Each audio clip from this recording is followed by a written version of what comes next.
Aditya yoga 30 days weight loss online class లో join అవ్వండి. మీ అధిక బరువు తగ్గించుకోండి. ఏ కార్యక్రమం చేసినా తూర్పుగోదావరి జిల్లాలో ఆ విధమైన స్పందన ఉండేది, ఆ విధంగా నాయకత్వం ఉండేది, కలుపుకొని పనిచేసుకునే మనస్తత్వం చాలా అద్భుతంగా ఉండేది మన జిల్లాలో.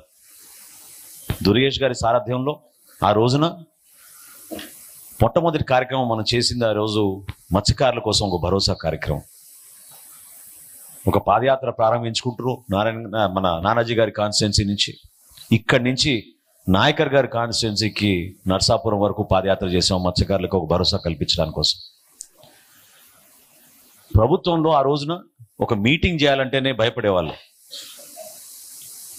ఎవరిపైన కేసులు పెడతారో, ఏ విధంగా ఇబ్బంది పెడతారో మనకెందుకులే అనే విధానంలో రాజకీయాల్లో తక్కువ మంది పార్టిసిపేట్ చేసేవాళ్ళు. కానీ ప్రతి సందులోనూ, ప్రతి గ్రామంలోనూ, ప్రతి పల్లెలోనూ ఆ రోజున ఒక అద్భుతమైన స్వాగతం పలుకుతూ మాతో పాటు మత్స్యకారు సోదరులు వాళ్ళ సమస్యలు చెప్పుకుంటూ నడిచిన తీరు నిజంగా మర్చిపోలేం. ఆ రోజు నరసాపురంలో పవన్ కళ్యాణ్ గారు ఆయన ఉపన్యాసంలో మాట ఇచ్చారు.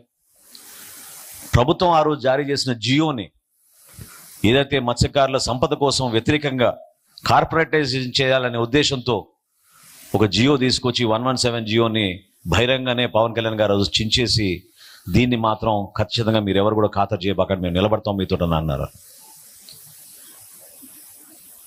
వాటితో పాటు రాజమండ్రిలో మొట్టమొదటి కార్యక్రమం, ఆ ఉపన్యాసంతో ఎంతో మార్పు వచ్చింది రాజకీయాల్లో.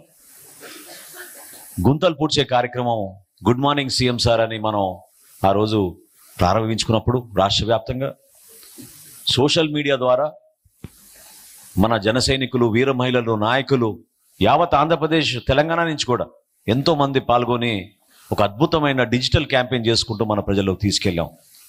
అప్పటి వరకు ఎవరికి తెలియదు, బహుశా మన గ్రామంలోనే, మన ఊర్లోనే రోడ్లు బాగాలేదనుకున్నారు.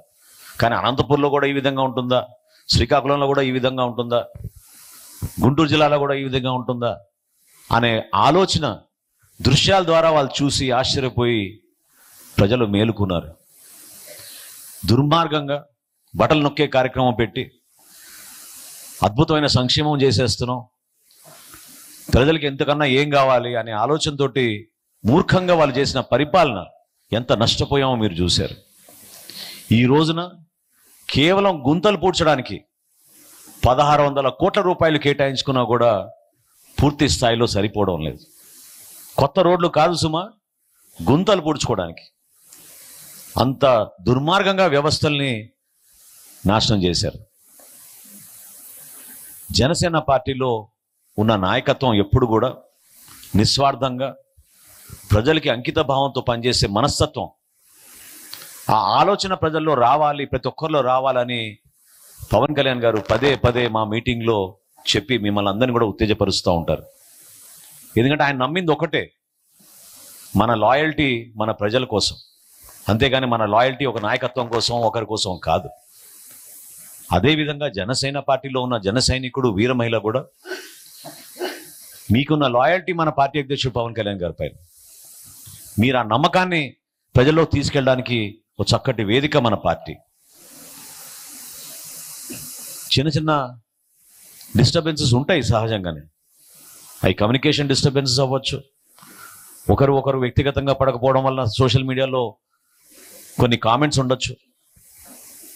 కానీ అంతిమంగా మనం చేసే ఈ ప్రయాణం ఒక నమ్మకంతో, ఒక అద్భుతమైన నాయకత్వం మనకి పవన్ కళ్యాణ్ గారిలో ఉంది కాబట్టి ఆయన వెంటే మనం నడుచుకుంటూ ప్రతి ఒక్క సమస్యని అధిగమించుకుంటూ ప్రజల్లోకి నడుస్తున్నాం.